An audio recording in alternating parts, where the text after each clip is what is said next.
My name is Emma, and I'm 28 years old. People think silence in a house means peace, but they're wrong. There's a kind of silence that isn't calm at all. It's hollow. It echoes in the walls of those old Boston townhouses, in the spaces between antique furniture and portraits of ancestors. It echoes in your chest until you feel like you could scream and nobody would turn their head. That's the silence I grew up in. Have you ever felt like the invisible one in your own family? Drop a comment and let me know where you're listening from. I'd love to know who's part of this story with me. My family doesn't measure worth in happiness. They measure it in lineage.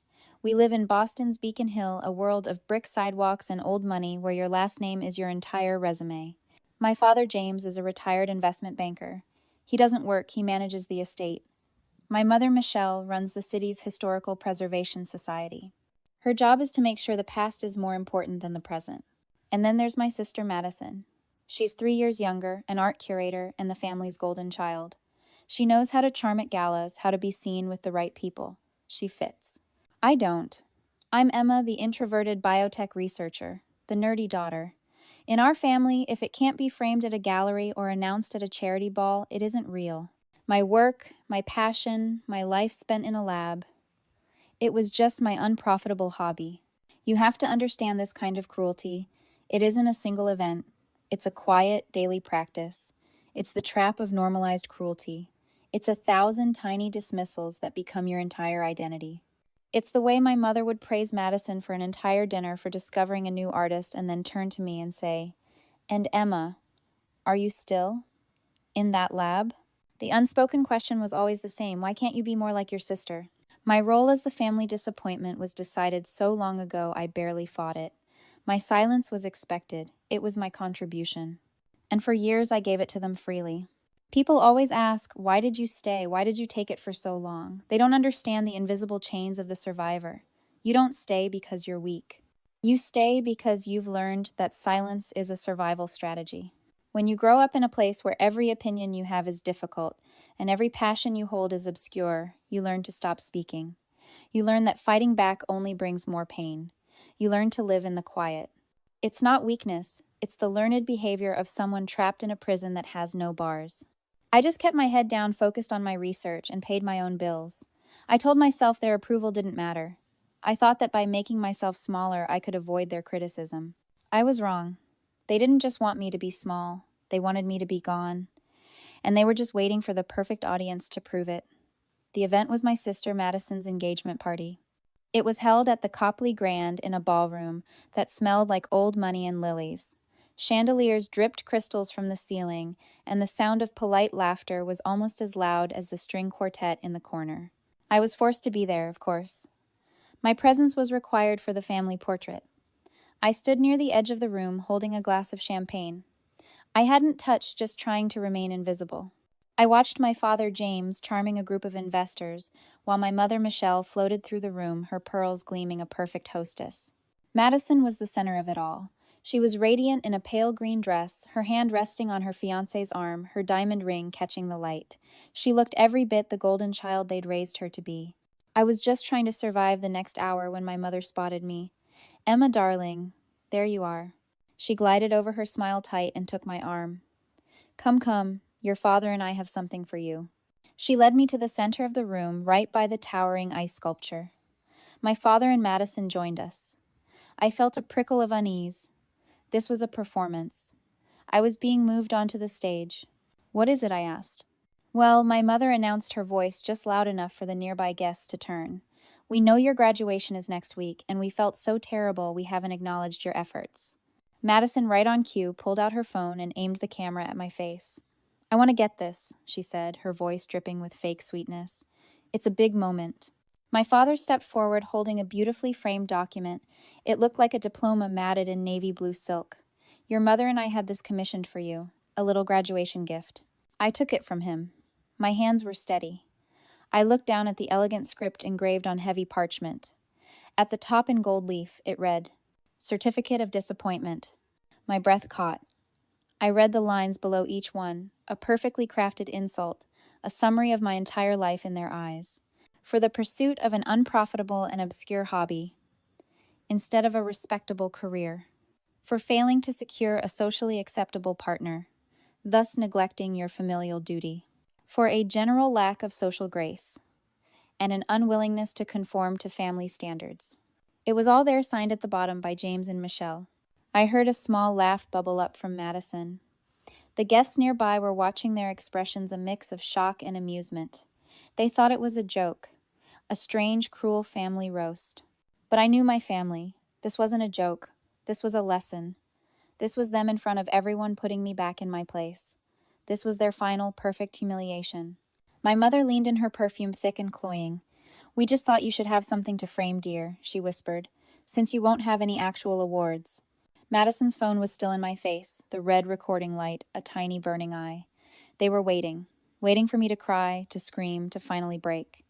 I looked at the certificate for a long moment. I could feel the heat of Madison's phone, the weight of every eye in that ballroom. They were all waiting for the performance. They wanted tears. They wanted me to shatter. I looked at my father, James, his face, a mask of polite concern. I looked at my mother, Michelle, her smile so bright it was almost violent. I looked at Madison, her eyes gleaming with triumph behind the camera lens. And I felt nothing. Just a profound, cold clarity. They thought this was an execution. They didn't realize it was a release. I carefully, almost tenderly placed the framed certificate back on the white linen tablecloth. "Thank you," I said. My voice was quiet, but it cut through the silence. Madison's smile faltered. My mother's head tilted, confused. "This clarifies everything." I didn't offer any other explanation. I didn't need to. I smoothed the front of my dress, picked up my clutch, and turned. I walked away from the table, my footsteps silent on the thick carpet. I walked past the ice sculpture, past the string quartet, past the wide-eyed guests. I could feel their stares on my back, a current of confused, awkward energy. I heard my mother call my name Emma, her voice sharp with a sudden, unfamiliar note of panic. I heard Madison whisper, "Wait, where is she going?" I didn't stop, I didn't look back. I pushed through the grand wooden doors of the ballroom and stepped out into the cool night air of the Copley Grand's lobby. I didn't run, I walked. A taxi was waiting at the curb. I slid into the back seat and gave my address. As the car pulled away, I watched the hotel's grand entrance fade in the window, and for the first time in 28 years, I felt like I could finally breathe.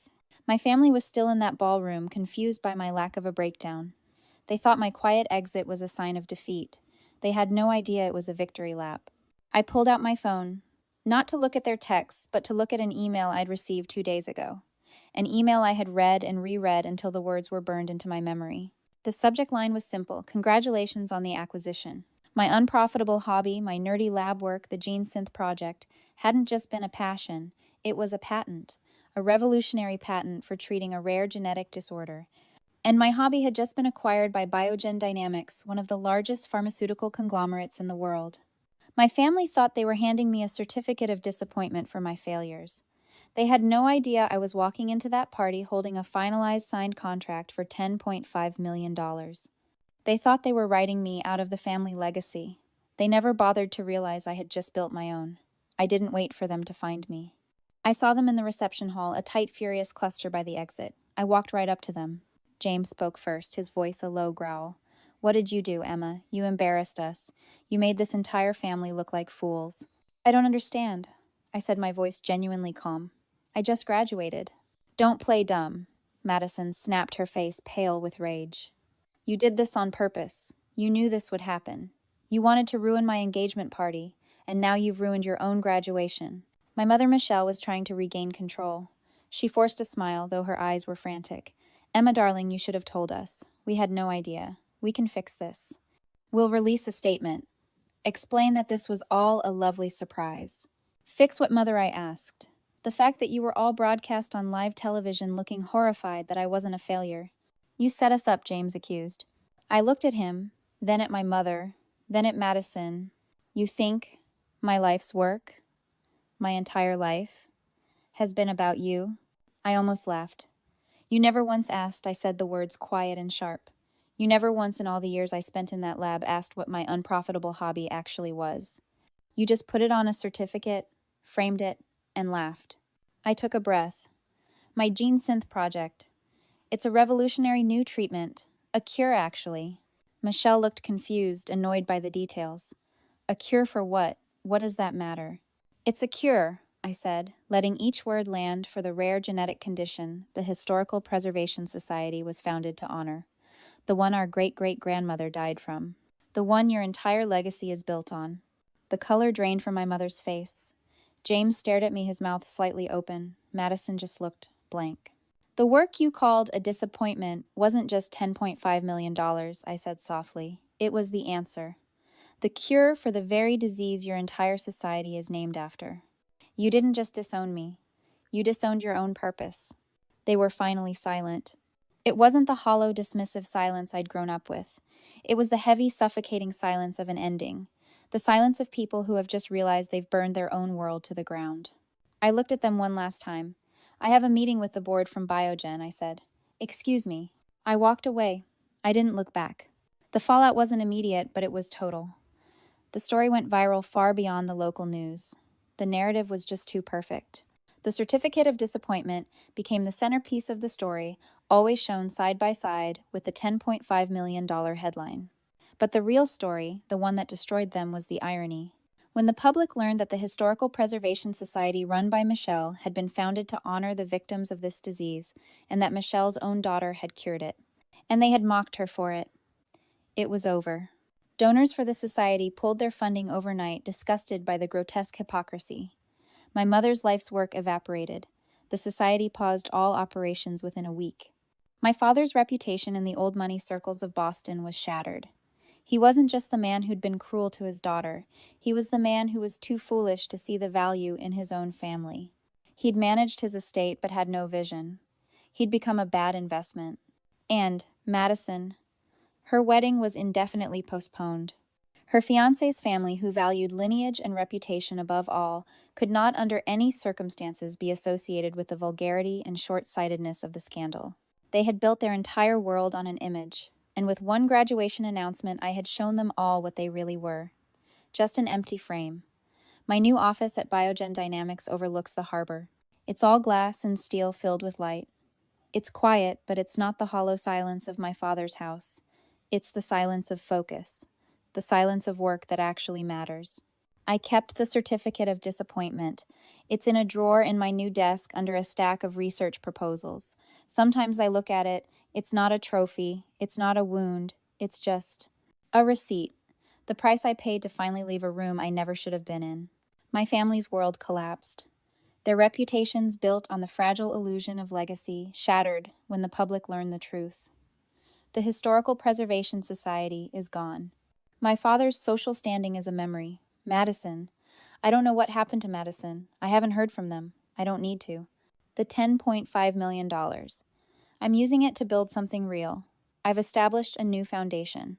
Not one for plaques and galas, but one that actually funds the science that makes the cure accessible to people who need it. This isn't a story about revenge. It's a story about value. And it's why I wanted to end this by talking directly to you. This is a letter to those who always feel like they're on the edge. To the one who feels invisible at the family dinner table. To the black sheep, the quiet one, the overly sensitive one. To everyone who has ever been made to feel that their passion is just a hobby and their worth is something that needs to be proven. You are not invisible. You are just waiting. For years, I thought my value was something my family held in their hands. I thought if I was good enough, or quiet enough, or successful enough, they would finally decide to give it to me. The day they handed me that certificate, I realized they never had it to give. My worth was never theirs to define. I'm telling you this because there is a profound, unshakable peace that comes when you stop begging for a seat at their table and you go build your own. You build it with your work, with your passion, with the quiet victories that no one else needs to see. You don't need their permission to be whole. My name is Emma. I'm a scientist. I'm a director. And for the first time in my entire life, I am finally completely at peace.